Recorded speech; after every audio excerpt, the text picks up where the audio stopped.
Pasamos a la segunda pregunta, que es la teoría del delito. ¿Qué es el delito? Ahí es donde ponemos el sistema de filtros inteligente. Ya vimos cómo hay que construir el dique, las reglas de construcción. Ahora vamos a construirlo y a poner el sistema de filtros inteligente para que no pase la mayor irracionalidad del ejercicio del poder punitivo. Estamos frente a un hecho, ¿no? Acontecimiento. Queremos saber si ese hecho que tenemos adelante es un delito o no es un delito. Bien, la teoría del delito responde a la pregunta ¿qué es el delito? No por especulación, no por curiosidad, sino que responde, bueno, justamente para que frente al hecho tengamos un orden de interrogantes y de sucesivas respuestas para determinar si eso que tenemos adelante es o no es un delito. Lo primero, delito debe ser una conducta humana, ¿no? No hay otra. No hay otra cosa que pueda ser delito sino una conducta humana. De modo que el sustantivo del concepto de delito es conducta. Un sustantivo al que agregamos, ya vamos a ver por qué, 3 adjetivos: típica, antijurídica y culpable. ¿Por qué decimos, primero, estamos ante una conducta, tenemos el sustantivo? Bien, fenómeno, este es lo primero que nos preguntamos. Después vamos a preguntar, no cualquier conducta es delito, sino que son algunas conductas que resultan conflictivas. Si no hay un conflicto, si la conducta no genera un conflicto, no puede haber un delito. ¿Por qué? Porque no hay nada lesionado. Entonces, el primero que tenemos es un pragma conflictivo. La conducta tiene que abarcar un pragma conflictivo, un supuesto de hecho. Un supuesto de hecho que puede ser legal, que puede ser fáctico. Es decir, el supuesto de hecho fáctico es el que tenemos adelante. El legal es donde la ley me dice ese pragma conflictivo es delito. Bien, ¿dónde me dice esto la ley? En la parte especial del Código Penal, en leyes penales especiales, en lo que se llaman tipos penales.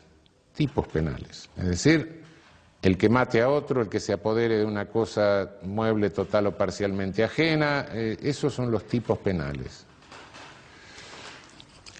Me conceptúa un pragma conflictivo,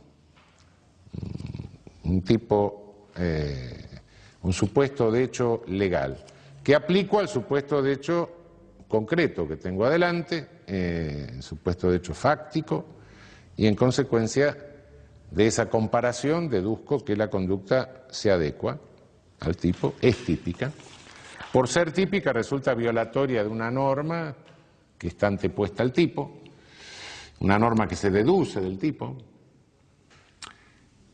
Cuando realizo una conducta de hurto, realizo el tipo penal. Me apodero de una cosa mueble total o parcialmente ajena. Correcto. El que se apodere de una cosa mueble total o parcialmente ajena será penado. Con tanto, deduzco la norma, está prohibido apoderarse de una cosa mueble total o parcialmente ajena. En realidad yo cumplo el tipo y violo la norma. Lo que se está violando es la norma, no el tipo. Del tipo penal deduzco la norma. Es una deducción. La norma es una construcción lógica. Cuidado que la norma es una deducción. No empecemos a darle vida a las normas, después las normas se casan, se juntan, hay una norma de esto, una norma de aquello, las normas conviven, las normas tienen dormitorio. No, la norma es un ente lógico. La norma es como el número 3, como la imagen de una figura geométrica. Bueno, la norma no tiene entidad real. Es un ente lógico necesario para entender el alcance del tipo. Pero no empecemos a darle onticidad a los entes lógicos, esto no es así. Onticidad como hecho desde el mundo, ¿no? No obstante, hay conductas que son pragmas conflictivos, que están abarcados por los tipos penales conceptualmente, pero que sin embargo se han resuelto en la realidad. Y entonces la ley en esos casos concede permiso. Mira, frente a tal conflicto usted tiene permiso para resolverlo de tal manera. Y si lo resolví de tal manera está resuelto. Bueno, listo, váyase a su casa, acá no tiene nada que hacer. Sujeto me agrede a trompada, le doy una trompada, lo siento en el suelo. Terminamos el asunto, listo, legítima defensa, punto, no me venga a molestar. El conflicto se resolvió, lo resolvió usted en forma de un permiso que yo le daba para resolverlo de esta manera. Listo, causa de justificación. Si no hay ningún permiso, la conducta, además de ser típica, es antijurídica. Y por último, no basta con que haya una conducta típica y antijurídica, necesitamos otro adjetivo más. Tiene que ser culpable. Tengo que tener la posibilidad de reprochársela en forma personal al sujeto, decirle, bueno, vos pudiste hacer otra cosa y sin embargo hiciste esto. Una conducta típica y antijurídica es un injusto penal. Bien, el injusto penal para ser delito tiene que ser reprochable. Tengo que decirle, bueno, mira, vos tuviste la posibilidad de hacer otra cosa y hiciste esto. Por supuesto, no se lo puedo reprochar a a un loco, en situación de incapacidad total, no puedo. Si tuviste la posibilidad, no podía comprender lo que estaba haciendo. No se lo puedo reprochar a aquel que está en un error absolutamente invencible. No, yo no tengo la menor idea. Si fuera mujer, llego a un país islámico, me olvido ponerme eso, en un lío bárbaro. Bueno, mire, disculpe, no sé nunca. Es decir, lo que voy haciendo es un análisis estratificado para llegar a la conclusión de si una conducta es o no es un delito. Estratificado quiere decir voy por escalones, ¿no? Primero compruebo que tengo el sustantivo conducta, después esta conducta es típica, esta conducta está abarcada por un concepto que me prohíbe un pragma, ¿sí?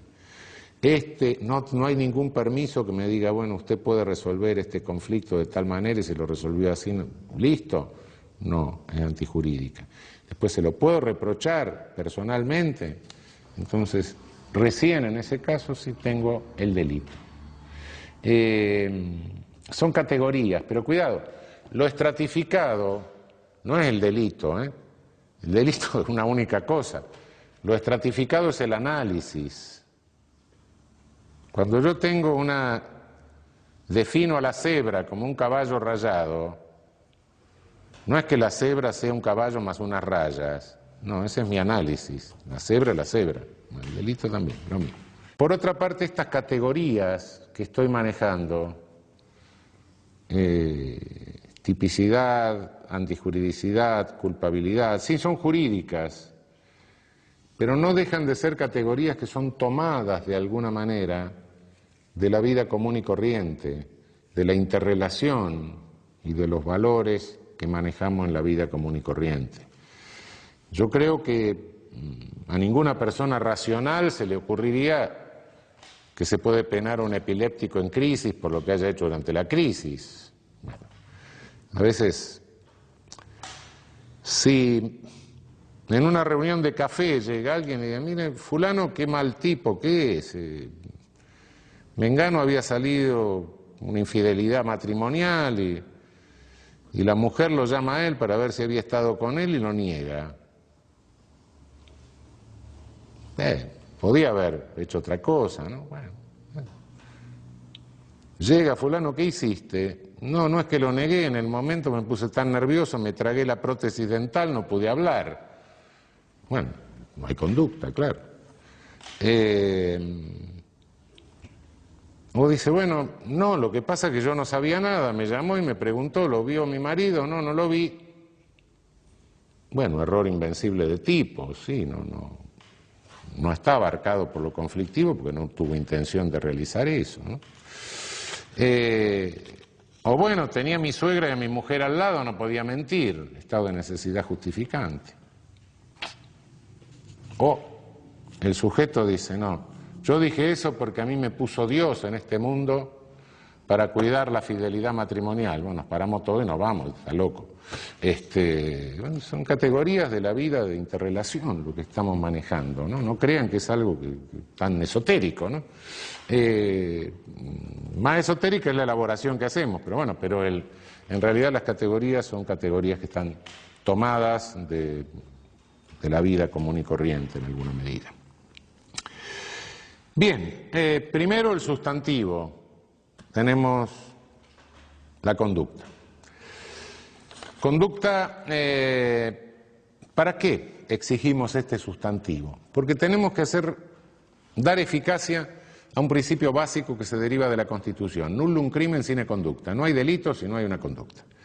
Esto es un principio básico. Con delito no puede ser una característica física, delito no puede ser una condición personal, delito solamente puede ser una conducta. Bien, ¿de dónde derivamos el concepto de conducta? ¿Del derecho penal? No. Si la ley infraconstitucional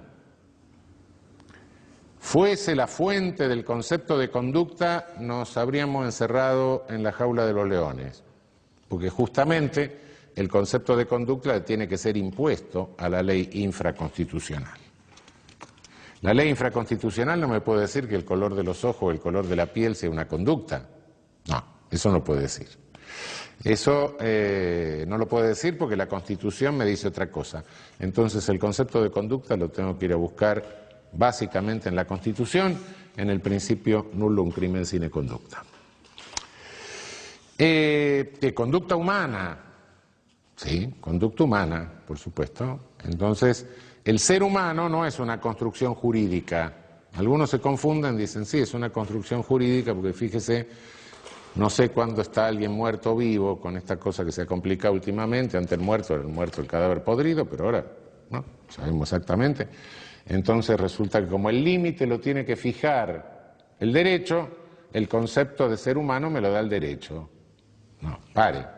Una cosa que me precise el límite, otra cosa que me construya el concepto. Bueno, momento. Límite es una cosa, contenido es otra, ¿no? No, el concepto de ser humano, por imposición del artículo 1 de la Declaración Universal de Derechos Humanos, el concepto de ser humano es óntico. ¿Por qué? Porque todo ser humano es persona. Bien, el concepto de ser humano no me lo define la ley como se le da la gana. Viene de la realidad.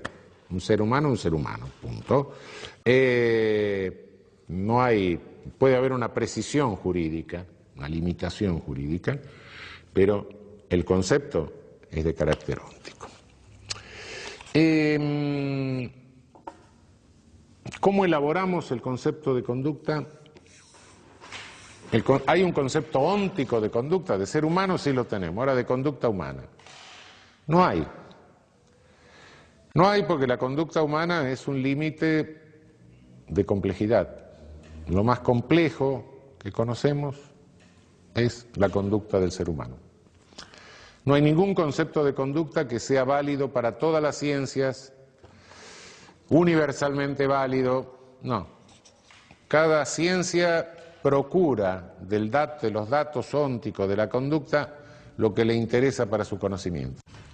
La sociología busca fundamentalmente la cosa interactiva, la psicología depende de la escuela, un conductista va a buscar conducta manifiesta, un psicólogo profundo va a buscar las motivaciones inconscientes, cada uno del dato toma los datos que hacen o que interesan a la construcción del concepto conforme al área óntica que está trabajando, o de que se ocupa la ciencia en particular, selecciona los conceptos, elabora su propio concepto de conducta válido para su ámbito de disciplina, pero no hay un concepto universal de conducta, ni puede haber un concepto óntico de conducta, alguien que explique toda la conducta humana, eso no existe. El derecho penal tiene el mismo derecho que cualquier otra disciplina para seleccionar del dato óntico de la conducta aquello que considera necesario para elaborar su concepto de conducta, teniendo en cuenta que la finalidad que persigue al elaborar el concepto de conducta es hacer realidad el principio constitucional: no hay crimen sin conducta, nullum crimen sine conducta. En tal sentido, le basta tomar de la realidad dos datos fundamentales, que son la voluntad y la exteriorización de la voluntad. Estos dos elementos son necesarios y suficientes para dar vigencia al nullum crimen sine conducta constitucional. Y excluir los hechos con participación de humanos sin voluntad, por un lado, que quedan como puros hechos humanos, excluir el pensamiento, excluir el sentimiento, excluir la disposición interna, excluir el deseo no expresado. En el momento de determinar si hay o no una conducta, no me interesan, y esto lleva a bastantes confusiones, como van a ver ustedes cuando se metan en la discusión doctrinaria, no me interesan otros datos de la mundaneidad de la conducta. Es decir, la conducta se da siempre en un magma fenoménico, ¿no? Uno está en determinado lugar en el espacio, el tiempo, se viste de determinada manera, hay luz o no hay luz, en fin, infinidad. La conducta nunca se da en un vacío absoluto, sino que se da en un mundo lleno. Entonces muchos se preguntan, bueno, pero el resultado es algo que en el delito lo tenemos que ver junto con la conducta, porque toda conducta que sea delito necesita un resultado. La conducta tiene miles de resultados, miles. Antes de tener el tipo, yo no sé qué es lo que le interesa al derecho penal. Claro que todo forma parte de la conducta, por eso la conducta es sustantivo y los demás son adjetivos. Pero para determinar que hay conducta no necesito tener en cuenta el resultado, porque no sé cuál de los miles de resultados que tiene una conducta que son absolutamente imprevisibles. No, eso no. Hay un magma mundano.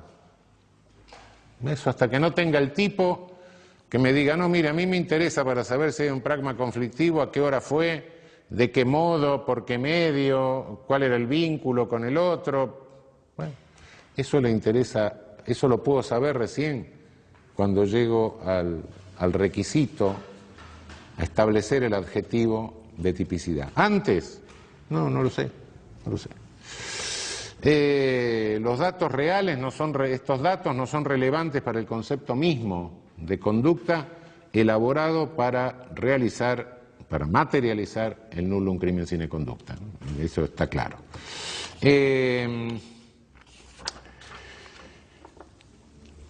Ausencia de conducta hay cuando tenemos lo no exteriorizado. Lo no exteriorizado pueden ser disposiciones internas del ánimo, pensamiento. Hay un principio romano tradicional, cogitationes poenam nemo patitur, el pensamiento no puede delinquir. Las manifestaciones son las manifestaciones de deseos internos. Sí, claro que pueden ser punibles, las manifestaciones sí, pero el deseo, la disposición interna, el pensamiento no.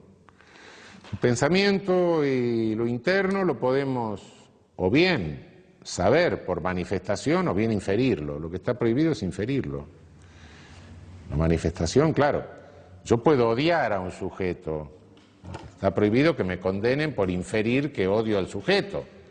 Pero si manifiesto mi odio al sujeto rompiéndole la cabeza, no. Yo lo puse de manifiesto, claro. Eso es otra cosa. Lo que no se puede hacer es inferir disposiciones internas, pensamiento, etcétera. No hay conducta cuando se trata de puros hechos humanos, es decir, de intervención de un ser humano sin voluntad. La intervención de un ser humano sin voluntad puede darse en dos hipótesis. Una, que no tenga capacidad humana de voluntad, que el sujeto momentáneamente o permanentemente no tenga capacidad humana de voluntad. No tiene capacidad humana de voluntad un oligofrénico profundo, por ejemplo. No la tiene. Si hace movimiento, tiene una capacidad. No tiene capacidad, más claramente, no tiene capacidad humana de voluntad, es involuntable, un epiléptico en el momento de la crisis, todo crisis de gran mal. Cuidado, no confundamos la involuntabilidad, la incapacidad humana de realizar conducta, la incapacidad humana de voluntad, no lo vayamos a confundir con la incapacidad psíquica de culpabilidad, que es la inimputabilidad. Para que haya incapacidad de conducta, incapacidad de voluntad, involuntabilidad, lo que debe haber es inconsciencia, privación de la conciencia, un estado de coma, un estado de crisis epiléptica, de gran mal, no hay conciencia. Una desconexión, plum, se cortó la conexión eléctrica y hasta que no se le restablece el sujeto está inconsciente, privado de conciencia. La inimputabilidad es una perturbación de la conciencia. Hay una conciencia funcionando a nivel perturbado. Acá directamente no hay conciencia. La otra circunstancia por la cual puede no haber conducta, porque queda reducida a un mero hecho humano en que interviene un ser humano pero sin voluntad, es la llamada fuerza física irresistible, que puede ser interna o puede ser externa. Fuerza física irresistible interna puede ser una parálisis histérica. El sujeto de pronto se paraliza, enmudece, en fin, hay una incapacidad de conducta por una fuerza física irresistible interna. Su cuerpo no responde a la manifestación de voluntad. Puede haber una fuerza física irresistible externa, que es cuando el sujeto actúa como una masa mecánica, ¿no? Estoy parado delante de una vidriera, viene una multitud, me empuja contra la vidriera, rompo el cristal de la vidriera, me meto adentro, es un desastre, no hice nada, no tuve voluntad de nada, simplemente me llevó una fuerza, colocó ahí. Estoy en un balcón, me empujan, me caigo, lesiono a un sujeto que está sentado abajo. Fuerza física irresistible de carácter externo. Hay una incapacidad de acción o de conducta que es muy discutida en el último tiempo, que es la de las personas jurídicas. ¿La persona jurídica puede realizar una acción? En realidad la persona jurídica es incapaz de acción. Si nos atenemos, es una vieja discusión que viene de la doctrina alemana del siglo XIX, la teoría de la realidad, la teoría de la ficción. El derecho penal rechaza la teoría de la realidad de la persona jurídica. Por la esencia, el derecho penal no la puede admitir. Toda teoría real de la persona jurídica es una teoría organicista, empieza a hablar de que el cerebro está acá, los brazos están en otro lado. No, la persona jurídica es incapaz de realización de conducta. Esto no implica que los directivos de la persona jurídica realicen conductas y sean responsables penalmente. Bueno, por supuesto. Tampoco implica impedirle al juez penal que pueda tomar medidas de carácter administrativo al lado de las penas respecto de la persona jurídica, suspenderla, intervenirla, disolverla, pero son medidas de carácter administrativo siempre, no son medidas de carácter penal. Si se las puede rodear de garantías penales, sí, también se les puede rodear de garantías penales, pero en definitiva no estamos hablando de derecho penal ni tenemos que alterar todos los principios del derecho penal para hablar de responsabilidad penal de persona jurídica, cuando lo que estamos haciendo es aplicarle sanciones de carácter administrativo y en eso estamos resolviendo una mera cuestión de competencia del juez penal o de alcance de la competencia del juez penal. ¿Cuáles son las consecuencias de decir que en el delito nos falta el sustantivo directamente? ¿Por qué no suprimimos este concepto previo de sustantivo y nos vamos directamente al tipo? Bueno, las consecuencias son notorias, no voy a señalar todas, después en el desarrollo ustedes van a ver que van a ir entendiendo algunas de estas más, ¿no? Por ejemplo, contra un puro hecho humano no puede ejercerse la legítima defensa, sino solo el estado de necesidad. ¿Por qué? Porque no es una agresión ilegítima la que estoy recibiendo por parte de la persona contra la cual me defiendo. Entonces lo único que puedo hacer, sí, si me viene alguien encima que me lo empuja a otro, puedo en estado de necesidad, para evitar un mal para mí, causarle un mal menor, pero no puedo defenderme con la misma amplitud de la legítima defensa, en que no hay proporción, en principio, entre la acción agresiva y la acción defensiva. Quien usa a una persona que no realiza conducta es autor directo, no es autor mediato. Es decir, me cargo un sujeto y se lo tiro encima a otro. Yo soy autor del hecho, es con él de la misma manera, pero de la misma manera que si emplease un martillo.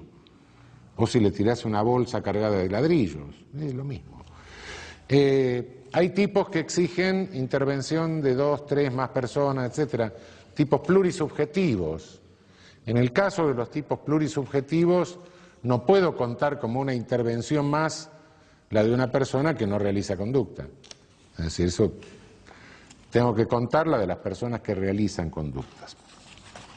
Puede haber alguna duda respecto de la capacidad psíquica en algunos estados, el sueño, el hipnotismo, etcétera. ¿La persona realiza conducta o no realiza conducta? Hay discusiones científicas, discusiones de neurólogos, etcétera, y puede sembrarse una verdadera duda penal. Es una cuestión de hecho. En cada caso yo creo que hay que resolverlo y si hay una situación de duda tiene que funcionar el indubio pro reo. En la duda tengo que estar en lo más favorable al sujeto y lo más favorable al sujeto es considerar que en esos casos no hay conducta directamente. Pasamos al concepto de tipicidad. Es decir, ya tenemos el sustantivo conducta, el primer adjetivo, la conducta típica. Realmente la palabra tipo es una traducción convencional que se ha hecho del alemán, pero realmente la palabra originaria alemana es Tatbestand y la traducción literal sería supuesto de hecho. Naturalmente que en castellano decir supuesto de hecho, supuestosidad de hecho, etcétera, es una cosa absurda. Se ha traducido esto por tipo, pero en realidad al traducirlo de esta manera pierde un poco el sentido originario. En alemán se habla de supuesto de hecho fáctico y de supuesto de hecho legal. Supuesto de hecho fáctico es lo que está en el mundo. Tengo un sujeto con un puñal clavado, muerto, etcétera, hubo una conducta, un sujeto le clavó el puñal, por supuesto, mató, el sujeto está muerto, tengo eso adelante. El supuesto de hecho fáctico. El supuesto de hecho legal es la fórmula que tengo en el artículo 79, el que matare a otro será penado con 8 a 25 años. Fenómeno. Supuesto de hecho legal, el tipo que nosotros llamamos, está en la ley. El supuesto de hecho fáctico está en el mundo. No podemos hablar de tipo fáctico en castellano porque tipo es un concepto ejemplar. Por eso les digo que la traducción es un poco complicada. Pero distingamos el hecho del mundo y el supuesto de hecho legal, es decir, el tipo que está en la ley. Una cosa pertenece al mundo, la otra pertenece al Código Penal. Bien, lo que tenemos que ver es que el pragma conflictivo, ahora voy a decir qué es el pragma conflictivo, que me está definiendo la ley, abarque el supuesto de hecho fáctico que tengo en el mundo. Pragma conflictivo es la conducta más el resultado, básicamente. Resultado que, como dije al analizar la conducta, una conducta tiene miles de resultados. Hay un resultado que le interesa al tipo legal. Ese recién me lo individualiza el tipo, entonces sé cuál de los resultados de la conducta interesan. Pragma conflictivo es fundamentalmente conducta más resultado, es decir, conducta. Bien, ante todo conducta. Esto indica que el derecho penal es derecho penal de acto, como dije hace un rato. Señalé que ahí aparecía algo raro. Sí, efectivamente. En tanto que el derecho penal es de acto, el poder punitivo tiende siempre a ser de autor por la inevitable selectividad. Esfuerzo del derecho penal es mantener el derecho penal como derecho penal de acto. Inevitablemente el poder punitivo tiende a convertirlo, en función de la selectividad, en de autor. ¿Para qué sirve el tipo penal? ¿Qué funciones cumple esa conceptuación del pragma que está en la ley? Cumple dos funciones. Por un lado, es claro que habilita poder punitivo. ¿Sí? Pero por otro lado, es lo que nos sirve para contener el ejercicio del poder punitivo. Sin tipo penal, el poder punitivo se aplica a discreción, es decir, cuando se elimina la tipicidad legal, como ha sucedido en algunos regímenes políticos, como el derecho penal nacional socialista, el derecho penal de China popular, Vietnam en algún momento, en todos esos casos nos encontramos con que desaparece el tipo penal y entonces el juez procede por analogía a definir las conductas punibles. Fabrica el tipo por analogía con otro tipo. Hay un famoso caso de pena en el Estado stalinista, donde se dijo, bueno, en fin, la práctica, ciertas prácticas religiosas están prohibidas, etcétera, porque implican lesiones, etcétera. Bueno, ¿cómo? Bueno, pero no tenemos un tipo penal. Bueno, no tenemos un tipo penal, analógicamente aplicamos el de aborto. Bueno, la locura. Pero bueno, la construcción del tipo penal no es exactamente lo que dice el tipo, pero es algo parecido. El derecho penal sin tipo penal se convierte en un derecho penal de autor, es una búsqueda del enemigo.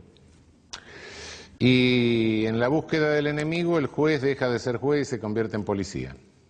Entonces no hay policías, no hay jueces, hay policías con nombre de jueces y directamente no hay poder de contención porque se le dice al juez, mire, usted en función policial busque al enemigo y si no tiene el tipo penal que yo le doy, fabrique otro más o menos parecido.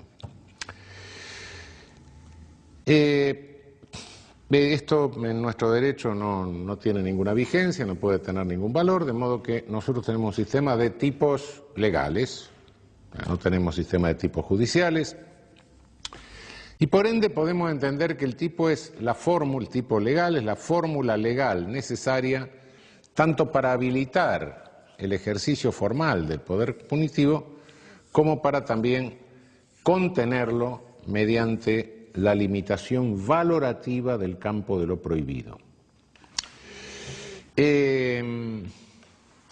Limitación valorativa significa lo siguiente, no nos estamos al momento de tener que establecer la característica de tipicidad, la característica típica de una conducta, no lo limitamos a una exégesis, no es que estemos analizando el tipo gramaticalmente y ahí nos quedemos. Si nos quedásemos con el análisis gramatical de los tipos, diríamos cada atrocidades que no tendrían límite, ¿no? No, es un análisis valorativo, es una interpretación jurídica que se hace del tipo para aplicarlo al caso concreto. Aquí en el tipo tenemos, ahí sí, los datos ónticos que pertenecían al magma mundano, a lo fenoménico de la conducta, y ahí sabemos cuáles de estos datos son los que nos interesan. El resto permanece, sabemos que toda conducta se da en un espacio compacto, ¿no? Estos datos ónticos pueden ser, ya vamos a verlo después, hay toda una clasificación de los tipos penales en relación con los datos ónticos que interesan a la tipicidad. Pero la interpretación de los tipos, y por eso les recordaba hace un momento que no puede ser meramente exegética, es casi un unfinished, es casi una actividad que no tiene fin, que hay que estar actualizándola permanentemente. No es que el tipo quedó escrito de una vez para siempre y siempre tiene el mismo alcance prohibitivo, por eso que en la definición decimos que es la determinación valorativa del alcance de lo prohibido. Hay circunstancias tecnológicas que van mudando con el tiempo y hay circunstancias de carácter normativo que van mudando con el tiempo, y la misma fórmula legal puede tener uno u otro alcance prohibitivo según las circunstancias, ¿no? Piensen ustedes que, bueno, las fórmulas de nuestro Código Penal provienen de la época del tranvía a caballo, y desde entonces hasta el avión ha pasado, bueno, un largo proceso de transformación del transporte, claro. Piensen ustedes que hemos incorporado tratados internacionales de derechos humanos a la Constitución, son datos normativos que pueden precisar, limitar, ampliar el alcance de los tipos penales, eso es inevitable. Es decir, el orden jurídico es un conjunto, y en ese conjunto del orden jurídico cualquier parte puede repercutir sobre otra parte del orden jurídico, y los tipos penales básicamente, bueno, son parte de la legislación, son parte del orden jurídico, ¿no? De modo que siempre tenemos que estar retroalimentando, sea con datos jurídicos o con datos fácticos, siempre tenemos que estar retroalimentando la interpretación de los tipos penales. Bien. El tipo penal es una fórmula con la cual el legislador señala un pragma conflictivo. Para señalar el pragma conflictivo puede optar entre distintas técnicas. Una es señalarlo en razón de que el resultado se produce por la voluntad del sujeto dirigida a la producción del resultado. La finalidad de esa voluntad, el contenido final de esa voluntad, se dirige a la producción del resultado. En ese caso decimos que tenemos tipos dolosos. Puede prohibir sin tomar en cuenta el fin, sino poniendo el acento sobre el modo de seleccionar los medios para alcanzar el fin, el modo defectuoso respecto de un parámetro que le marca un deber de cuidado. Bueno, usted puede realizar cualquier conducta que tenga un fin lícito, pero al realizar una conducta con fin lícito, lo que tiene que tener cuidado es que seleccione los medios en forma tal que no viole un deber elemental de cuidado capaz de lesionar a un tercero. Entonces tenemos los tipos culposos. Es decir, a mí no se me prohíbe manejar, no, maneje su auto, solo que vaya atento a los semáforos y a las personas que se cruzan adelante. ¿Sí? No es que yo tenga el fin de matar a alguien, sino que lesionar a alguien, sino que donde se me pone el acento es que al seleccionar el medio, la forma en que yo estaba manejando, la forma en que estaba conduciendo el vehículo, lo hice en violación de un deber de cuidado y eso causó un bien jurídico a un tercero. Ahora bien, entonces de estos dos casos, tipos dolosos, tipos culposos, en estos dos casos la técnica que adopta el legislador sería la de describir la conducta o tratar de asir la conducta prohibida en el concepto. Bien. Hay otra técnica que también adopta el legislador, que es cuando en lugar de individualizar la conducta prohibida, me individualiza la conducta debida y me dice todo lo que haga diferente de esto en esta circunstancia. Ese es el concepto de lo prohibido por el tipo. Si encuentra una persona herida, amenazada de un peligro cualquiera, entonces tiene que prestarle asistencia. Si encuentra una persona herida, amenazada de un peligro cualquiera, etcétera, y no le presta asistencia, pudiendo hacerlo, esa es justamente la conducta debida. En lugar de prestarle asistencia, usted se dedicó a recitar los versos de Martín Fierro. Esa es la conducta prohibida. ¿Por qué? Porque en esa circunstancia lo que tenía que hacer es esto. Es decir, describo la conducta prohibida en el tipo activo. En el tipo omisivo describo la conducta debida y las prohibidas son cualquier otra que en esa circunstancia sea distinta de la debida. Las dos formas de tipo se pueden combinar y tengo tipos dolosos activos, omisivos, tengo tipos culposos activos y omisivos. A la hora de analizar el tipo, entre estos modelos, entre estas distintas técnicas legislativas de prohibición, que en definitiva se traducen en distintas estructuras típicas básicas, dolosa, culposa, activa, omisiva. Normalmente el análisis o la exposición de los caracteres del tipo se comienza haciendo por el tipo activo doloso. No solo porque la mayoría de los tipos de la ley penal son tipos activos dolosos, sino porque también hay otros factores porque el tipo activo doloso es más complejo. El tipo activo doloso es el que tiene más elementos, el tipo activo doloso es el que tiene más elementos de carácter subjetivo. En fin, por todas estas razones, didácticamente se prefiere comenzar la exposición de la tipicidad exponiendo la estructura del tipo activo doloso. El tipo activo doloso, en principio, tiene requerimientos de carácter objetivo y requerimientos de carácter subjetivo. Si el tipo doloso es la conducta que produce un resultado, pero en ese caso ese resultado tiene que estar abarcado por el querer de la conducta, bueno, por un lado tengo básicamente la mutación del mundo que me exige el tipo, y por otro lado tengo el requisito subjetivo de querer el resultado que me exige el tipo. Esto hace que estos dos aspectos se clasifiquen en tipo objetivo y tipo subjetivo. Se comienza el análisis por el lado del tipo objetivo. ¿Por qué se comienza el análisis por el lado del tipo objetivo? Bueno, si no tengo pragma conflictivo, ¿para qué voy a ver cuál era la voluntad del sujeto? Bueno, obviamente no. Lo primero que tengo que ver es si hay un pragma conflictivo, lo cual me requiere a su vez dos preguntas dentro del tipo objetivo. Una pregunta es, ¿hay pragma? Tipo objetivo sistemático me contesta, ¿hay pragma o no hay pragma? La segunda pregunta es, ¿el pragma que hay es conflictivo? Segunda. Conforme a estas dos preguntas, tengo el tipo doloso, activo, tengo tipo objetivo, tipo subjetivo. Dentro del tipo objetivo tengo una pregunta que me dice, ¿hay pragma? La respuesta a esta pregunta la llamo tipo objetivo sistemático.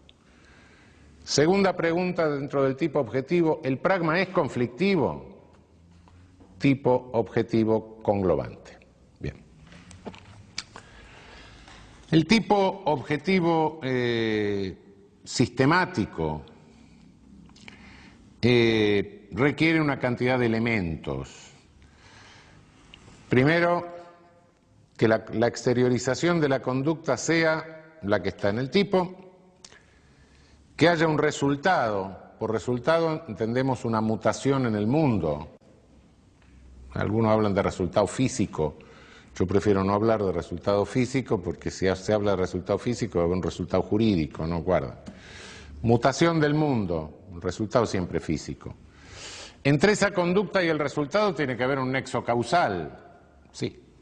Si no hay nexo causal, evidentemente tampoco tengo pragma. Ese nexo causal no basta para que yo le impute como propia la conducta al sujeto, sino que tengo que tener la posibilidad de imputársela como propia. Si no, no tengo, por más que haya causado el resultado, no tengo tipo sistemático. Y los otros elementos fenoménicos que incorpora el tipo según las calidades del tipo. A algunos les podrá llamar la atención que hable de que siempre existe un resultado cuando se han oído algo de derecho penal, o algunos autores hablan de delitos de resultado y delitos de mera conducta. En realidad no hay delito que no tenga resultado en cuanto a una mutación del mundo físico. Si no pasa algo en el mundo, no puede haber un delito. Lo que sucede es que hay tipos que individualizan el resultado. El resultado solo puede ser tal cosa. Si en el homicidio tiene que haber un muerto, claro. En tanto que otros tipos no. Otros tipos dicen cualquiera sea la mutación del mundo, con tal que ésta afecte, lesione el bien jurídico. El delito de injuria, por ejemplo, bueno, puede ser por carta, puede ser verbalmente, puede ser en un impreso, puede ser en un medio masivo. Algo pasa en el mundo, claro, hay ondas sonoras que llegan al oído del otro, etcétera. Bueno, cualquiera sea el efecto, el resultado, la mutación del mundo, con tal que esto en concreto sí afecte el bien jurídico. Hay otros tipos que emplean verbos. El verbo es la palabra clave del tipo, porque el verbo es lo que nos individualiza la conducta. Gramaticalmente el verbo es la palabra de actividad, ¿no? Hay otros tipos penales en que el verbo que usan implica el resultado. Cuando se habla de tener acceso carnal significa que está penetrando, que está adentro, que está entrando. En el verbo está el resultado, no es que la violación no tenga resultado, sino pregúntenle a la víctima. No, lo que pasa es que el resultado está implícito en el propio verbo, eso es lo que sucede. Pero no hay ningún tipo penal que no exija una cierta mutación del mundo, sea que la individualice, sea que la implique, como en este último caso, o sea que diga, mire, cualquiera sea la mutación del mundo con tal que afecte el bien jurídico. Esa mutación del mundo tiene que estar unida a la conducta por una causalidad, una causación. Bien. Esa causación tiene que ser física, una causalidad de tipo físico. Y ahí tenemos que tener en cuenta dos cosas. Una cosa es la causalidad, que es un proceso ciego, continuo, físico. Otra cosa es la explicación pensante de la causalidad. Ahí no podemos equivocar. Indiscutiblemente los perros de Pavlov creían que el timbre era la causa de la comida. Bueno, también nosotros hemos incurrido muchas veces en ese error, y naturalmente la ciencia ha incurrido tantas veces en ese error. Son errores de explicación de la causalidad, pero no errores de la causalidad. La causalidad es un proceso físico. Bien, ¿cómo establecemos la presencia del nexo de causalidad en el tipo objetivo sistemático? Muchas veces se intentó limitar la causalidad antiguamente, establecer categorías de causas es absurdo, es un método que no da ningún resultado práctico. La causalidad se tiene que establecer conforme a la única regla de la causalidad, que es la regla de la conditio sine qua non. Si suprimo imaginariamente un hecho y con eso me desaparece el resultado, si imaginariamente suprimo la conducta y me desaparece el resultado, es que hay causalidad física. Esto es la fórmula de la conditio sine qua non. Por supuesto que esta no es la fórmula de la imputación de la obra como propia, ¿no? No, eso es un absurdo. Es un requisito del tipo objetivo sistemático, nada más, un requisito elemental del tipo objetivo sistemático. Lo que pasa es que esta fórmula quizá tenga algunos inconvenientes de carácter práctico, a veces para resolver algunas hipótesis, ¿no? Hay una fórmula de la conditio sine qua non corregida que dice: si diversas condiciones pueden ser mentalmente suprimidas, imaginariamente, en forma alternativa, sin que por ello desaparezca el resultado, pero no pueden ser suprimidas en forma acumulativa, entonces cada una de ellas es causa del resultado. Es decir, si yo le doy una dosis de veneno a un sujeto que no es mortal, pero no sé que otro le está dando otra dosis de veneno que tampoco es mortal, y no puedo suprimir conjuntamente las dos dosis, porque si suprimo conjuntamente las dos dosis, me desaparece el resultado, pero acumulativamente lo produce, estoy hablando de una conditio sine qua non.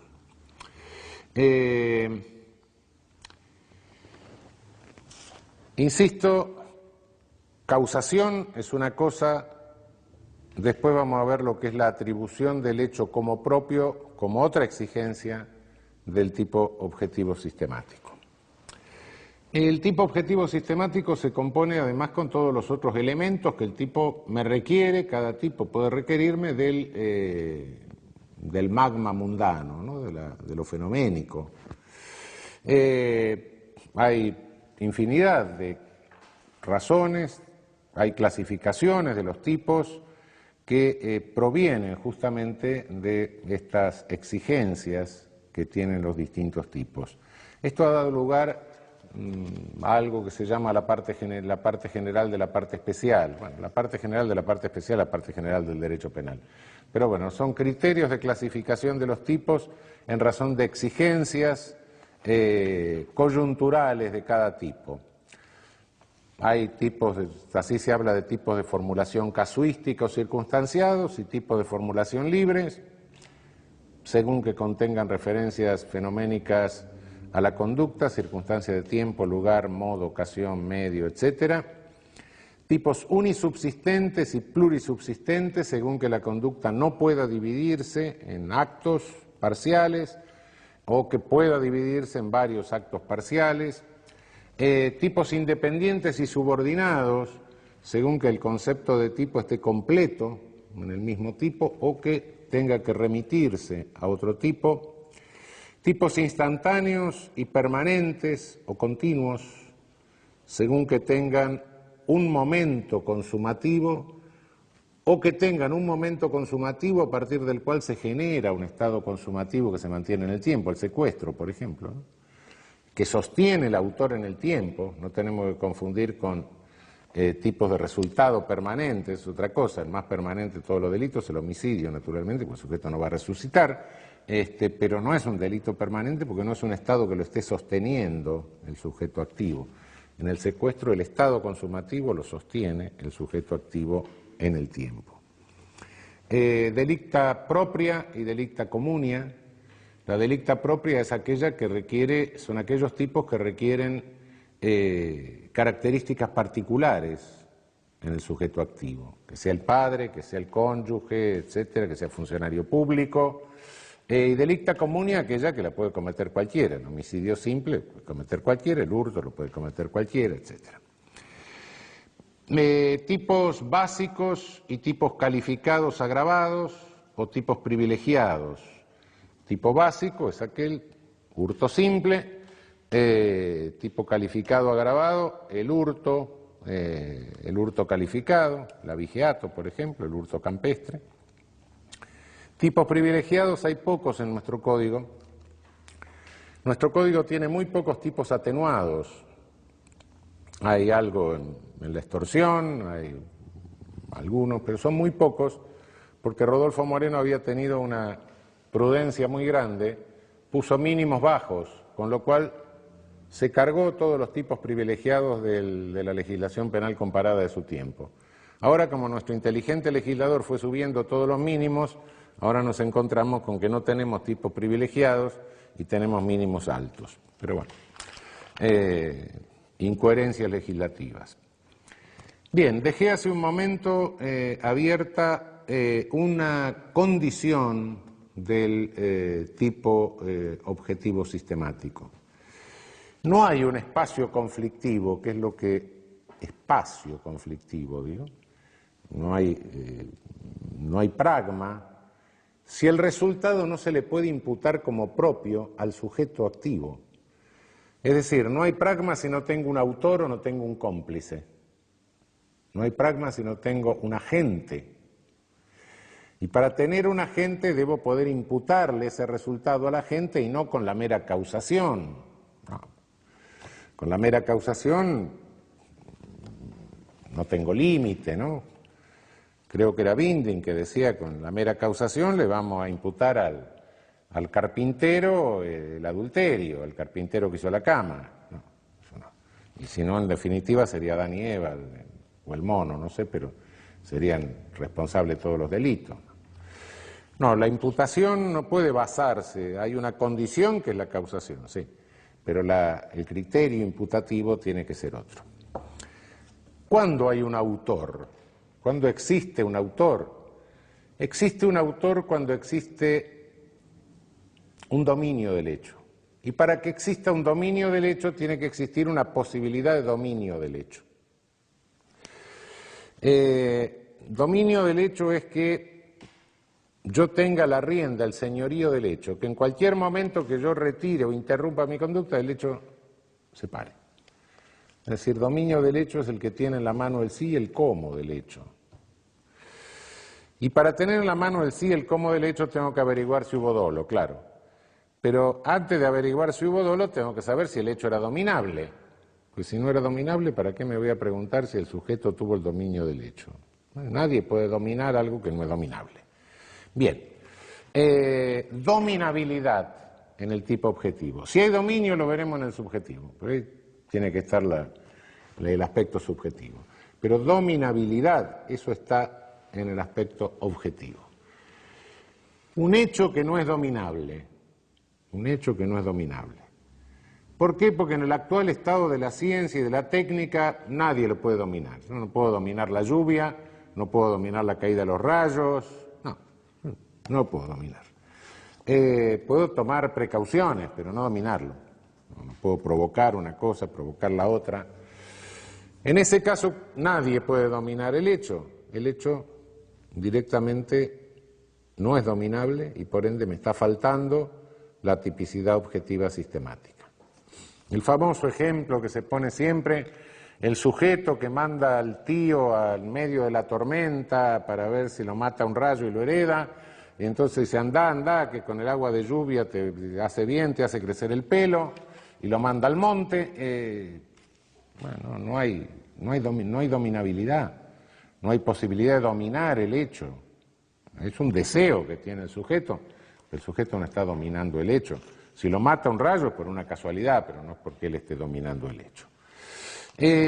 Hay otros hechos que son dominables, pero cuya dominabilidad requiere en el sujeto activo ciertos conocimientos o cierto entrenamiento, sin los cuales es imposible que el hecho sea nunca dominado.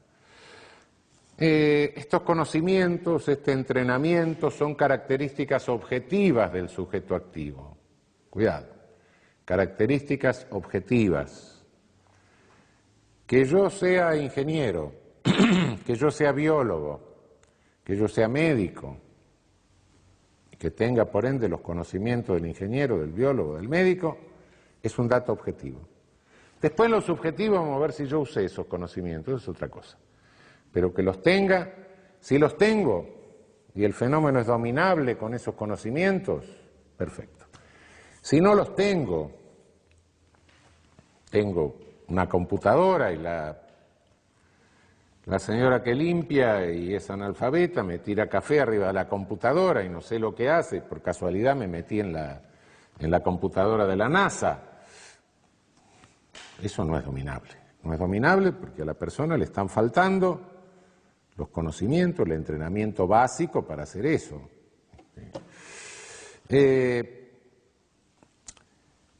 Pero claro, dominabilidad. Bien, dominabilidad es la característica del autor. No tengo delito, no tengo tipo objetivo sistemático, si no tengo autor. Con la dominabilidad le puedo imputar al sujeto y entonces tengo un autor. Pero ¿y el partícipe? El partícipe no tiene dominio del hecho, justamente por eso es partícipe, no es autor. Aquí creo que el esfuerzo doctrinario que tenemos que hacer para limitar el ejercicio del poder punitivo, para acotarlo, nos obliga a tomar en cuenta otro criterio. Y en este caso creo que de los varios criterios que ofrece la dogmática contemporánea, creo que es bueno relevar el criterio del aporte no banal. Es decir, es partícipe aquel que hace un aporte no banal. Aporte banal es un aporte irrelevante e intercambiable, que lo puede dar cualquiera. Aporte banal es que soy el taxista, se sube un sujeto a mi taxi, me dice lléveme a la esquina de tal calle con tal calle. Y en el viaje me dice, yo voy a asaltar el banco que está en esa esquina. Ah, sí, ¿qué cosa? Bueno, llegue, me paga, bájese, haga lo que quiera, no tiene nada que ver. Ese es el aporte banal. Aporte banal es si tengo una venta de una ferretería, viene un señor, me pide un cuchillo, le vendo el cuchillo, así, porque con esto voy a matar a mi suegra. Bueno, ¿qué quiere que le haga? Un problema suyo. Tengo una panadería, viene 1 kilo de pan y dice, no, con esto voy a envenenar a toda la familia. Problema suyo. Ahora, la banalidad del aporte, cuidado, que no se puede juzgar por roles fijos. La banalidad del aporte es dinámica. De la dinámica deduzco si un aporte es banal o no banal. Si tengo la ferretería, delante de la ferretería una tremenda gresca, y viene un sujeto a comprarme el cuchillo en ese momento y le vendo el cuchillo, mi aporte deja de ser banal. Cuidado. La banalidad o no banalidad de los aportes y de los roles depende de circunstancias que son cambiantes y que deben analizarse en cada caso según la coyuntura fáctica de la situación particular. Los roles, es decir, los roles son dinámicos. Esto es el tipo objetivo sistemático, que me dice, hay un espacio donde puede haber un conflicto. Bien. Pero el tipo objetivo no se conforma con el tipo objetivo sistemático, sino que el tipo objetivo requiere, es decir, un pragma conflictivo. Hasta acá le digo, hay un pragma que puede ser conflictivo. ¿Por qué? Porque estuve analizando esto a la luz del tipo aislado, del tipo penal tal cual lo bajo de la ley. Sí, pero aislado. Para desentrañar el alcance prohibitivo, el verdadero alcance prohibitivo del tipo penal, no me basta con analizarlo en forma aislada. Necesito considerar al tipo conglobado en la totalidad del orden normativo. Del tipo deduzco una norma, la norma me prohíbe algo, sí, pero esa norma no está aislada, forma parte de todo un orden normativo. Ese orden normativo es el que me dice, ¿hay lesividad o no hay lesividad? Y a partir de que haya o no lesividad, ¿tengo un conflicto o no tengo un conflicto? Ese orden normativo me indica la necesidad de que yo investigue, en el caso concreto, si hay un bien jurídico afectado. Y si hay un bien jurídico afectado, hay conflicto. Ok. Como dije hace un buen rato, el principio de ofensividad o de lesividad en nuestro derecho positivo se deduce claramente y está expresamente exigido por el artículo 19 de la Constitución Nacional. La ofensividad es el eje del tipo objetivo conglobante. La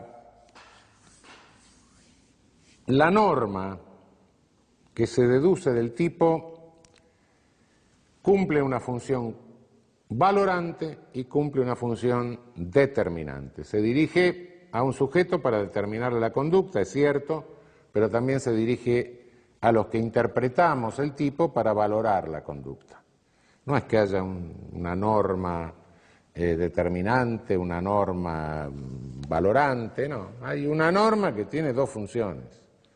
Una es la determinante al ciudadano, no mates, y otra es la valorante, que es la que nos atañe, porque es aquella cuyo alcance prohibitivo tenemos que determinar. Esa norma prohíbe afectar determinado bien jurídico. Ahora, ¿qué es un bien jurídico? ¿Qué es un bien jurídico? Un bien jurídico es una relación de disponibilidad que tengo con determinados objetos.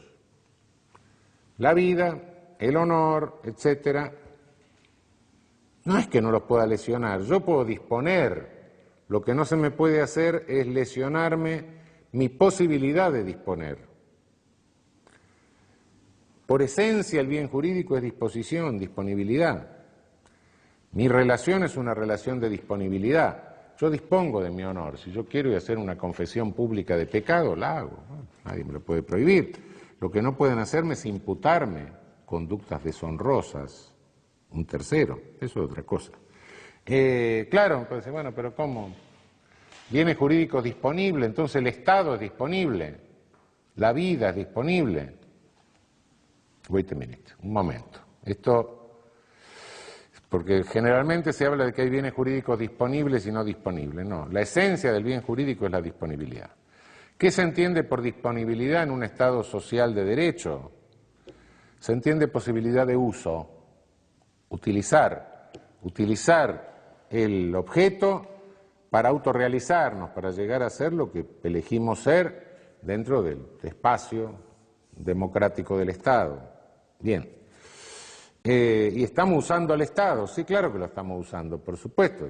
Una cierta seguridad de que no va a entrar nadie con una ametralladora a matarnos. Bueno, sí. Usamos el Estado todos los días. Estamos usando, claro. Sin el Estado careceríamos de una cantidad de garantías elementales, seguridades, etcétera. Casi toda nuestra actividad se hace en uso de algo que nos da el Estado, básicamente de la garantía de que no nos matan, todas esas cosas. Bueno, está bien, sí. Bueno, pero entonces, ¿y la vida? Y la vida la uso a lo largo de toda la vida. Si ustedes vienen a la facultad a estudiar, están empleando un pedazo de vida. ¿Sí? Pero claro, entonces, ¿y si resuelvo disolver el Estado? Bueno, mire, no hablemos en serio. Naturalmente, de la vida y del Estado depende la existencia de todos los bienes jurídicos. Ahora, el bien jurídico que tiene que estar afectado por el hecho de que la conducta tenga que lesionar ese bien jurídico significa que está tutelado. Momento. Bien jurídico penalmente tutelado. No hay ningún bien jurídico penalmente tutelado. El bien jurídico, por el hecho de ser jurídico, está tutelado por el derecho. El derecho penal no inventa ningún bien jurídico, nunca inventó un bien jurídico. No hay bienes jurídicos inventados por el derecho penal. Lo recibe el derecho penal como bien jurídico, por ende ya está tutelado. Por el orden jurídico, claramente. Lo único que el tipo penal hace es exigir la lesión a un bien jurídico. Lo que pasa es que siempre hay una alquimia rara en esto, hay una perversión del discurso penal y un límite de garantía, como es la afectación del bien jurídico, se convierte en una causa de legitimación. Entonces, del principio de que no hay conducta típica sin afectación de bien jurídico, se pasa al principio de que donde hay una afectación de bien jurídico tiene que haber una conducta típica, lo cual es completamente absurdo. El bien jurídico es bien jurídico y por eso está tutelado por el derecho. La ley penal no le agrega ni le quita absolutamente nada. No hay ningún bien jurídico inventado por el derecho penal. El derecho penal es sancionador, no es constitutivo, no inventa bienes jurídicos. Todos los bienes jurídicos son tales en función de todo el orden jurídico, no del derecho penal.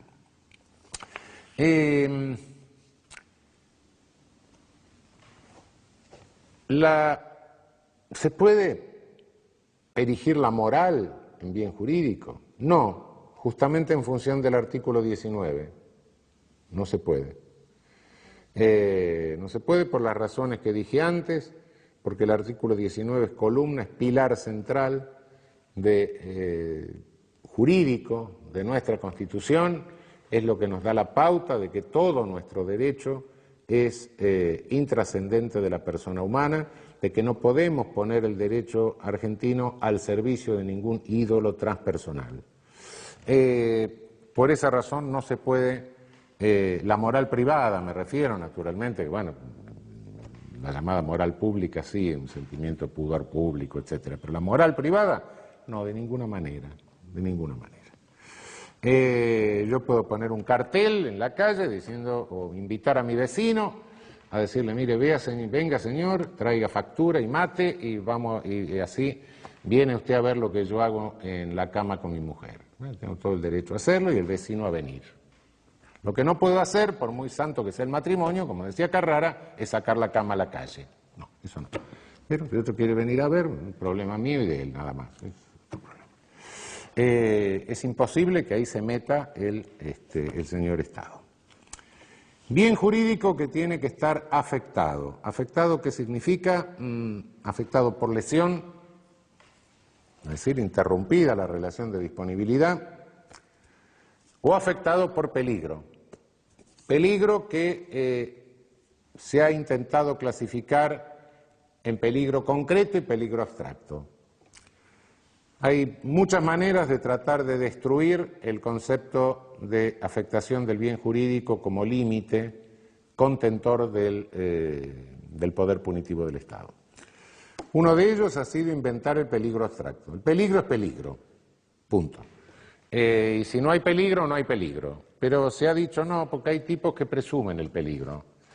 Si presume el peligro un tipo, y es una presunción iuris et de iure, una presunción significa que se da por cierto algo que no es cierto, o que en algunos casos no es cierto. Y entonces, si en algunos casos no es cierto que haya peligro, quiere decir que la pretensión de que hay un peligro abstracto es una forma de violar el límite del principio de ofensividad. Es una forma de confesar que se erige en conducta típica conductas que no afectan bienes jurídicos.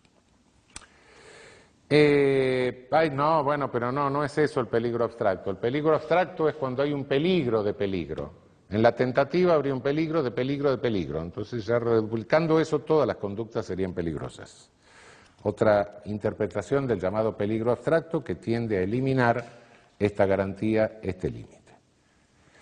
Hay otras formas de eliminar este límite, que es inventar bienes jurídicos que no existen, clonar bienes jurídicos. Se inventan bienes jurídicos todos los días, entonces inventamos nuevos bienes jurídicos y por ende, claro, resultarán afectados bienes jurídicos que se han inventado, no son reales, ¿no? La lesión al bien jurídico, afectación al bien jurídico, tiene que ser de cierta importancia. Es decir, hay una proporción mínima entre una reacción de carácter penal y la afectación al bien jurídico. Hay afectaciones de bienes jurídicos que son absolutamente insignificantes y por ende no son relevantes. Si en una situación normal, no en el medio del desierto, yo tomo una cerilla de un vecino, un fósforo, para encender un cigarro, naturalmente esto no es un hurto. Si toco el timbre del colectivo para que pare en la esquina y el sujeto, con la cordialidad y simpatía que lo caracteriza, se te va a calambrar el dedo, me dice, y me lleva hasta la otra parada, no hay un delito de secuestro de privación ilegal de libertad. Bueno, así sucesivamente. Hay lesiones que son de naturaleza insignificante para el bien jurídico, y bueno, en ese caso el principio de insignificancia, que es un principio que viene del derecho romano, ¿no? Es el principio de bagatela, ¿no? Mínima non curat praetor, ¿no? Bueno, eso hace que la conducta resulte atípica porque no hay una afectación de bien jurídico. Bien, esto en cuanto a la lesión o a la afectación del bien jurídico. Pero esto lo tengo que ver dentro del orden normativo conglobado, como decía, y dentro de ese orden normativo conglobado encuentro normas que me ordenan hacer lo que el tipo me prohíbe hacer. ¿Qué es esto? Un deber jurídico, me imponen un deber jurídico. ¿Cómo? Sí.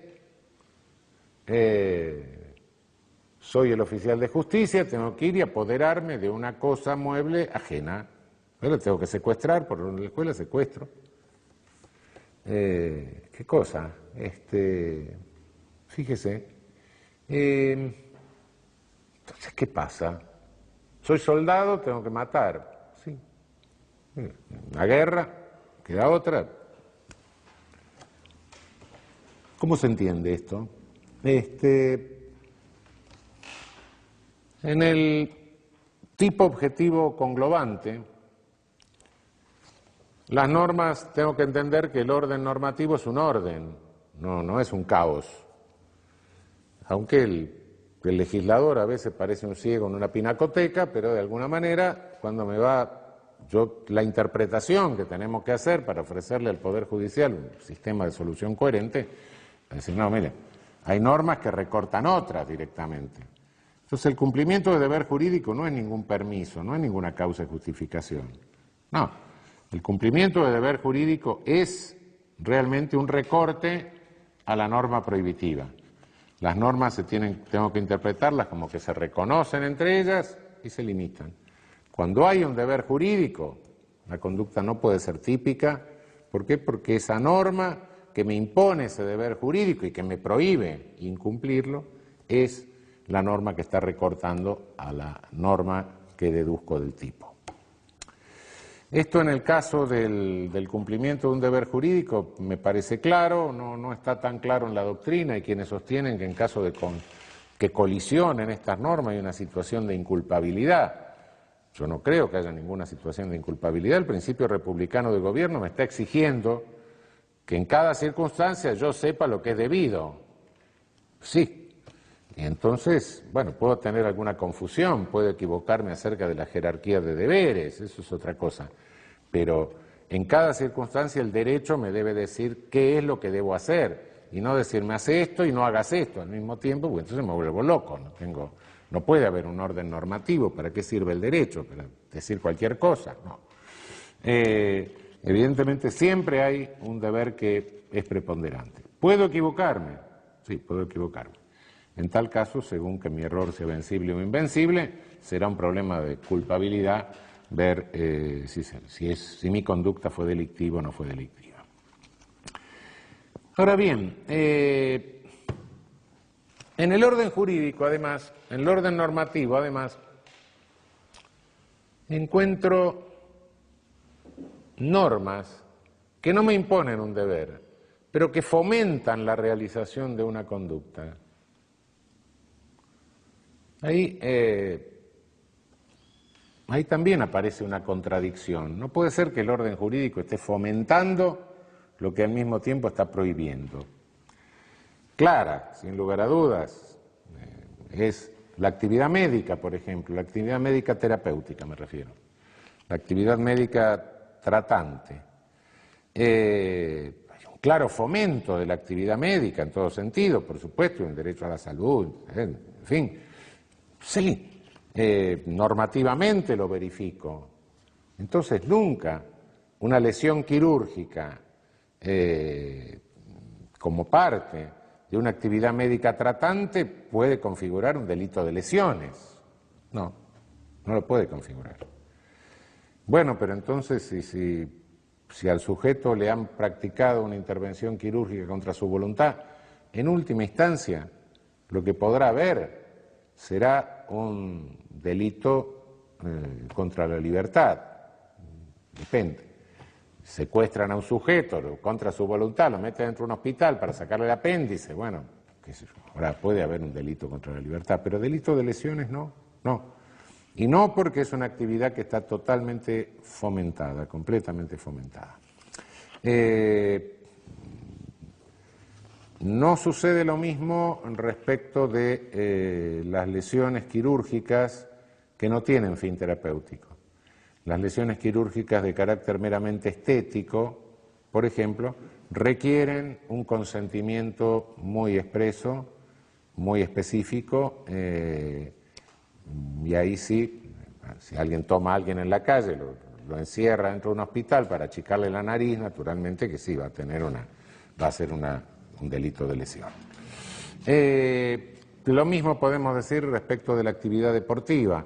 La actividad deportiva está fomentada, pero la mayoría de las actividades deportivas implican de alguna manera una violación del deber de cuidado.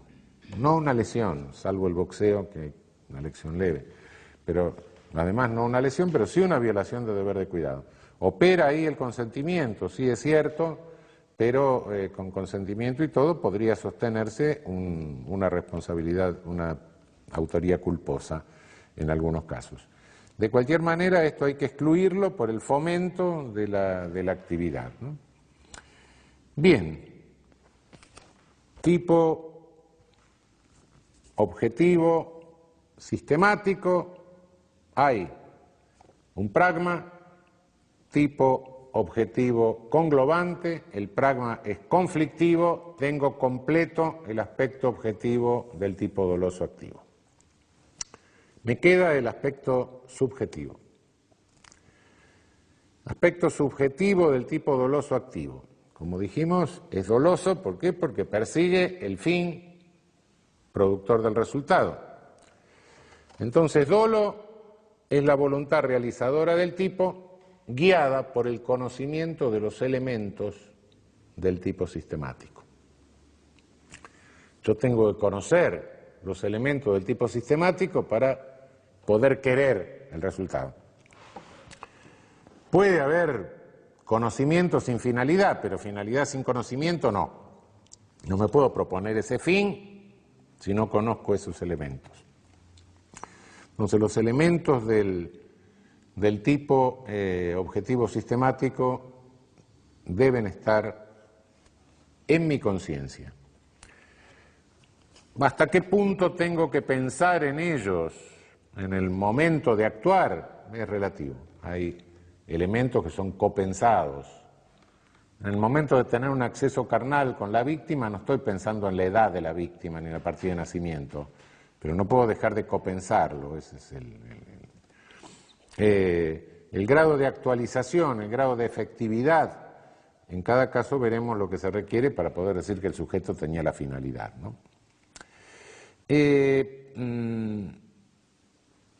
Se habla de dolo directo y de dolo eventual. El dolo directo es cuando se quiere directamente el resultado o cuando se realiza una conducta que inevitablemente provocará el resultado, ¿no? El dolo directo, se quiere el resultado, quiero matar a alguien, le doy 18 balazos, lo mato.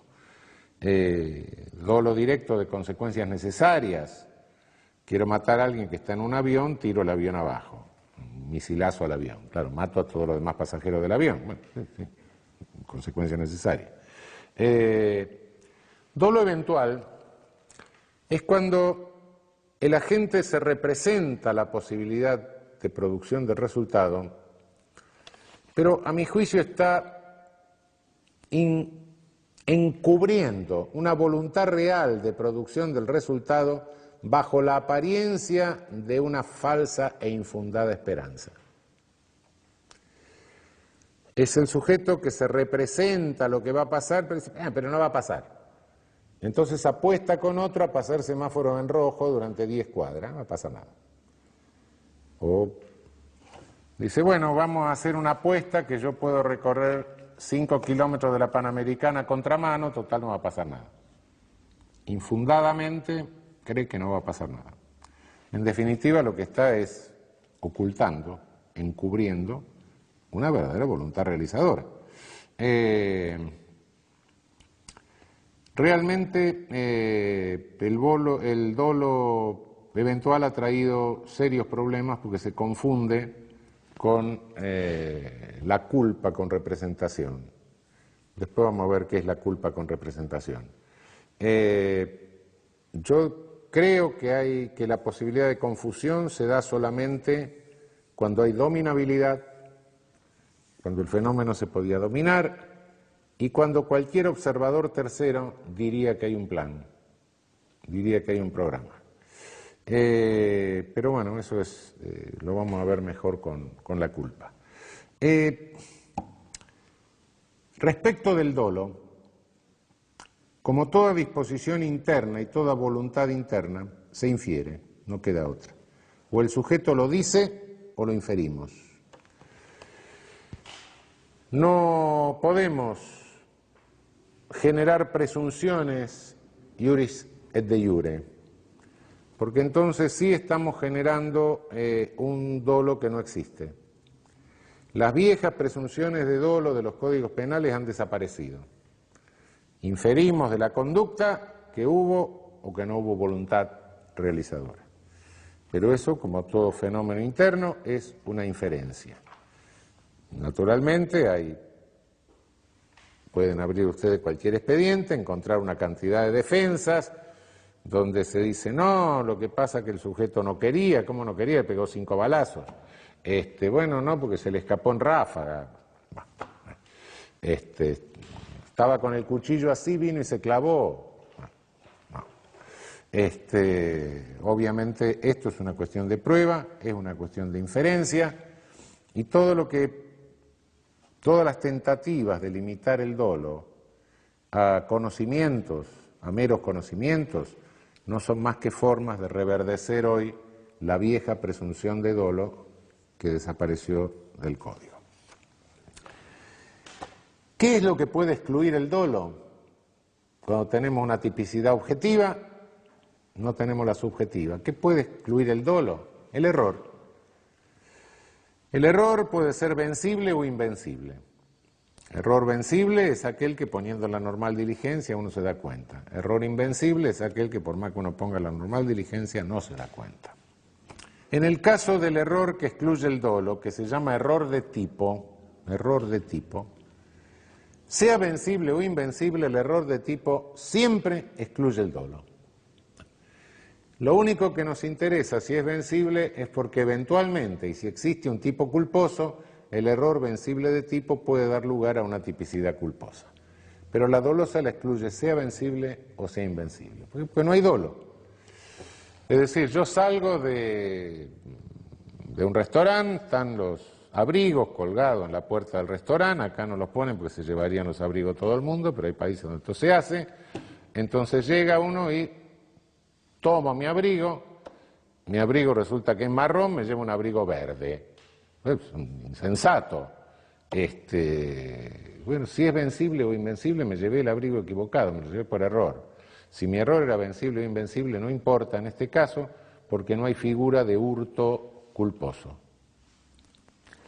El error de tipo puede estar psíquicamente condicionado.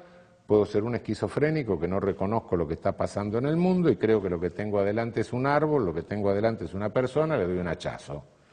Bueno, obviamente no tenía el fin de lesionar ni de matar a una persona.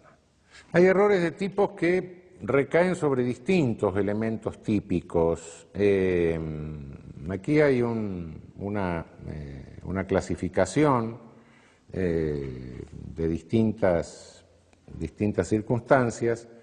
Fundamentalmente las hipótesis que más se discuten son la aberratio ictus y el dolus generalis. Cabe aclarar en cuanto a conocimiento de los elementos del tipo, ahora vamos a ver la aberratio ictus y el dolus generalis, pero respecto del conocimiento de los aspectos objetivos del tipo sistemático, del tipo objetivo sistemático, basta con el conocimiento paralelo en la esfera del profano, los conocimientos que todos tenemos, no se requiere un conocimiento técnico. Sé que al apretar una llave de luz pasa tal cosa, no tengo ni los conocimientos del electricista, menos voy a tener los conocimientos del físico para explicar cómo funciona, pero ese es el conocimiento que me basta.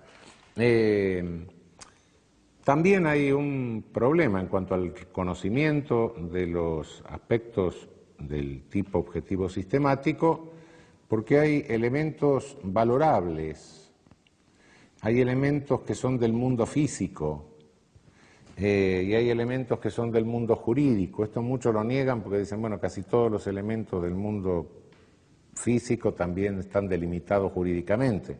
Insisto en algo que dije hace un rato. Una cosa es delimitar jurídicamente algo, otra cosa es inventarlo. No es el mundo jurídico que inventa, el mundo jurídico, lo jurídico delimita. No hay una vaca jurídica, no hay un ser humano jurídico, no hay un árbol jurídico, no, se puede delimitar jurídicamente, pero no todo es jurídico en cuanto al contenido. No inventa el derecho, no está inventando la vaca, el ser humano o el árbol. En este sentido, no significa que haya elementos normativos que puedan ser más indefinidos que los elementos descriptivos o del mundo físico. Hay elementos normativos, como el concepto de funcionario público en nuestro código, que está expresamente delimitado, que son muy precisos. Hay elementos del mundo físico que pueden ser un poco más complicados, como el concepto de ganado, que lo era, ¿no? Y se discutió bastante. Lo que sí, cuando en los tipos hay elementos de carácter puramente valorativo, ahí entro en duda e incluso creo que la mayoría de estos elementos, cuando existen, son inconstitucionales porque realmente no sirven para consolidar un concepto si no es respecto de una valoración que es subjetiva y que puede ser muy arbitraria. El viejo concepto de mujer honesta, por ejemplo, en la vieja fórmula del estupro, que es la mujer honesta, dio lugar a 1000 interpretaciones, absolutamente arbitrarias, absolutamente encontradas, es un concepto valorativo de carácter difuso que remite a una valoración ética por parte del juzgador, realmente, y creo que estos elementos son abiertamente inconstitucionales. De cualquier manera, concepto jurídico o conceptos físicos vale lo que es la valoración paralela en la esfera del profano. No se necesita de ninguna manera que, para que haya dolo, con que el sujeto tenga un conocimiento técnico. Ahora bien, habíamos dejado colgado aberratio ictus dolus generalis. Y normalmente se agrega una hipótesis que no tiene nada que ver, que es el error in personam. El error in personam es cuando, o en el objeto, es cuando dirijo mi ataque hacia un objeto, pero lo identifico mal. Ahí pueden pasar dos cosas, que el objeto sea equivalente o que el objeto sea inequivalente. Si quiero matar a Juan, pero me confundo porque hay poca luz y mato a Pedro, mi conducta la dirijo contra una persona y mato a una persona. No era la que yo quería, sí, pero dirigí mi conducta contra esa persona, maté a esa persona, tengo un homicidio. Bien. Naturalmente puede suceder que se trate de un delicta propria, de uno de los delicta propria, en cuyo caso no es indiferente al derecho que yo mate a mi padre o que mate a alguien que no es mi padre. Bueno, en ese caso tengo que atenerme a lo que hice objetivamente. Quería matar a Juan, que es mi padre, pero maté a Pedro, que no es mi padre. Es homicidio simple, no es homicidio calificado, porque no maté a mi padre. Está bien. Quería matar a Pedro, que no era mi padre, y maté a Juan, que era mi padre. Sigue siendo homicidio simple porque no tenía el dolo, ahí sí lo que no tenía es el aspecto subjetivo de matar a mi padre. Bien, error in personam. Es distinta la hipótesis del aberratio ictus, que es el error en el golpe. Dirijo mi conducta contra una persona, pero se desvía la bala y mata a otro. Suponiendo que no haya dolo eventual, hay que excluir la posibilidad de dolo eventual. Normalmente se dice, bueno, quería matar a una persona, mató a una persona. No, vale. Mi conducta la dirijo contra una persona y solo que le doy a otra. No es el mismo caso que el error in personam. Creo que esa hipótesis hay que resolverla por vía de un concurso ideal de tentativa de homicidio con homicidio culposo. Por otra parte, no tendría mayor sentido resolverlo de otra manera. Si en vez de matarlo lo lesiono, entonces ¿qué pasaría? ¿Me queda impune la tentativa de homicidio y solo tendría unas lesiones dolosas? No. Entonces depende de que la bala le pegue o no le pegue, que tenga o no, dependería que la solución sea distinta. El problema del dolus generalis es cuando el resultado se adelanta o se atrasa respecto de lo previsto. Quiero matar a una persona y después tirar el cadáver al río para ocultar el hecho, o simular un accidente, un ahogamiento. En realidad la golpeo, creo que está muerta, la tiro al río, pero se muere ahogada. Se atrasa el resultado. Yo creo que la solución ahí depende de que haya una unidad de conducta una unidad de decisión o que haya diversas unidades de decisión. Hay una conducta o hay varias conductas según la unidad de decisión. Si quiero matar a alguien y tirarlo al río, que se muera ahogado o que se haya muerto antes con los golpes que le di no tiene mayor importancia.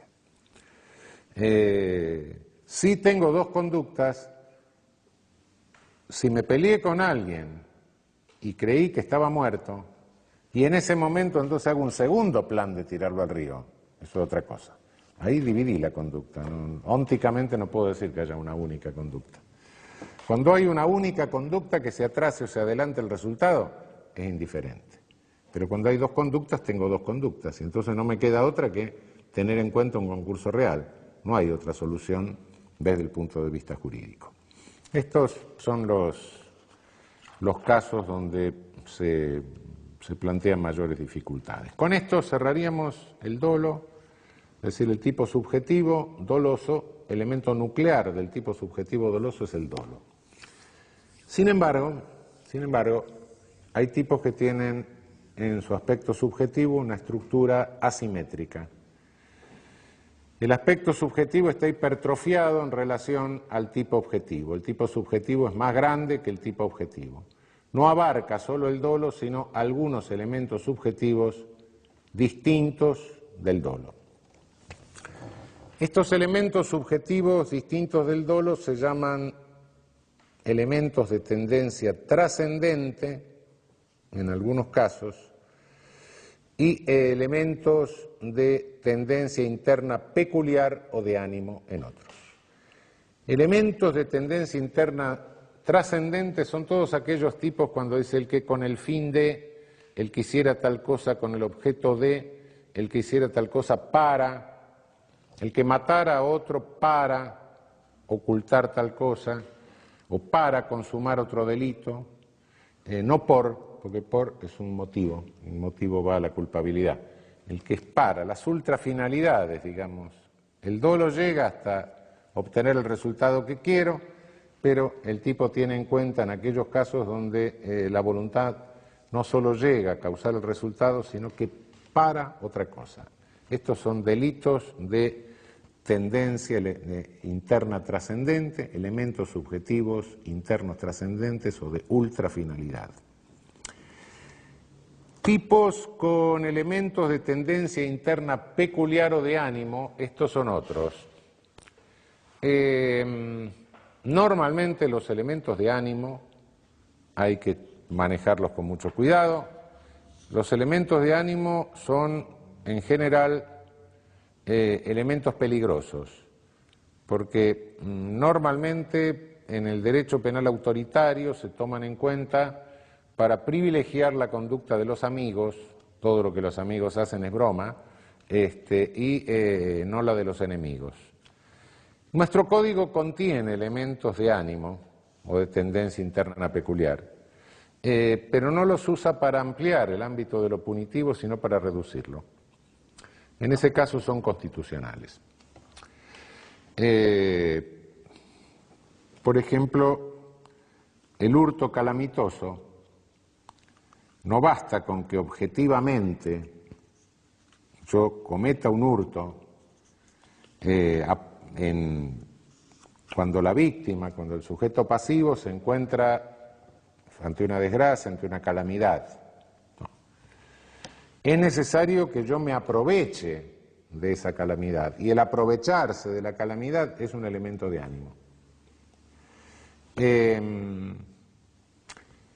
La violación de una mujer incapaz, acceso carnal con una mujer incapaz.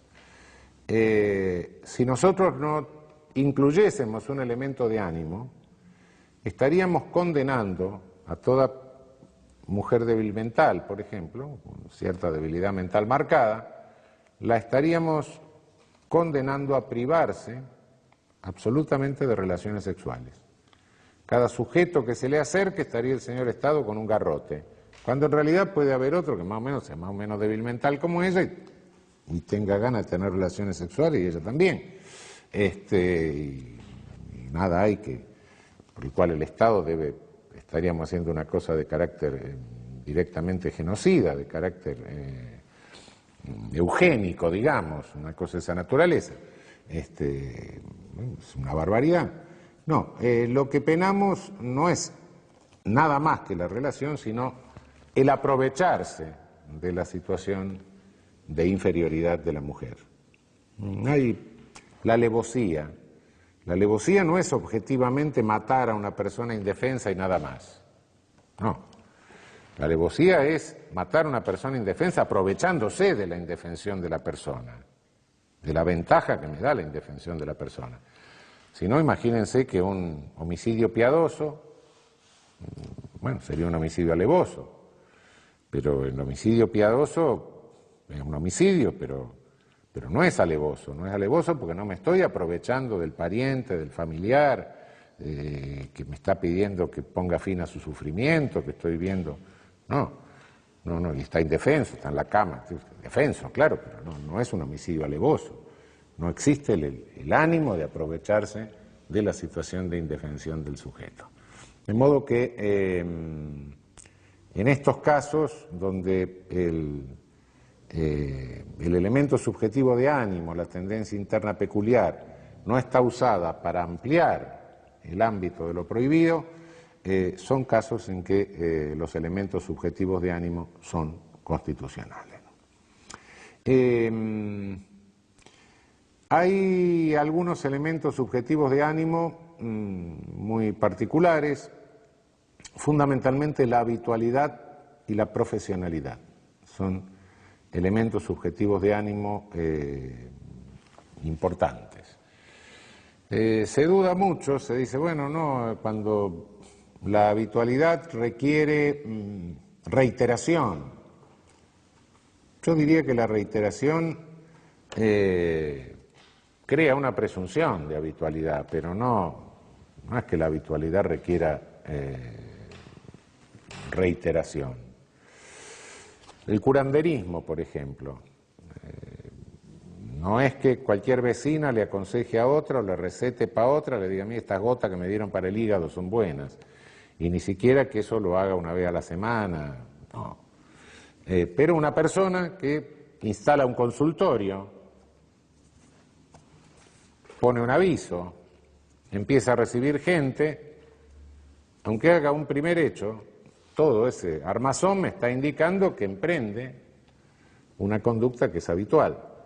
De modo que la habitualidad es un elemento subjetivo del ánimo que acompaña, que puede acompañar a un primer acto, claro. Evidentemente, en la mayoría de los casos que se requiere habitualidad, se requiere reiteración, porque no tenemos, como en el ejemplo que le pongo, una prueba tan fehaciente que nos permite inferir el elemento de ánimo, ¿no? Una última advertencia sobre estos elementos del tipo distintos del dolo, elementos subjetivos del tipo distintos del dolo. No son elementos de la culpabilidad. Cuidado que muchos tipos de nuestro código, no son más que tipos de culpabilidad, son tipos que admiten una pena mayor por una culpabilidad mayor. También hay tipos que admiten una pena menor por una culpabilidad menor, la emoción violenta, claro. Pero cada vez que el tipo penal agrava una pena en relación al motivo, la agrava en razón de una mayor culpabilidad. Acá no es una mayor culpabilidad, acá es un hacia dónde o un especial ánimo. No es un motivo, el motivo es otra cosa. El motivo es de dónde. ¿Qué es lo que mueve a la realización de la conducta? Acá no es lo que mueve a la realización de la conducta, sino un elemento que está presente subjetivamente en la realización de la conducta. Por eso no confundamos los tipos que están calificados por elementos subjetivos del tipo distinto del dolo de aquellos que están calificados en razón de motivaciones que dan lugar a un mayor reproche de culpabilidad. En el homicidio calificado, el homicidio, el que matare a otro para cometer otro delito, es un elemento subjetivo del tipo distinto del dolo. El que matare a otro por no haber obtenido es un homicidio calificado en razón de una mayor culpabilidad. Estas distinciones tenemos que formularlas, tener cuidado de no confundir, porque estamos confundiendo entonces estaríamos confundiendo elementos del injusto con elementos que corresponden al juicio de culpabilidad. Cerramos el tipo doloso con la estructura objetiva, subjetiva, tipo subjetivo. El tipo objetivo con su aspecto sistemático, con su aspecto conglobante. El tipo subjetivo con el núcleo central del dolo, eventuales elementos subjetivos del tipo distintos del dolo, ultrafinalidades o especiales direcciones de la voluntad. Pero el tipo doloso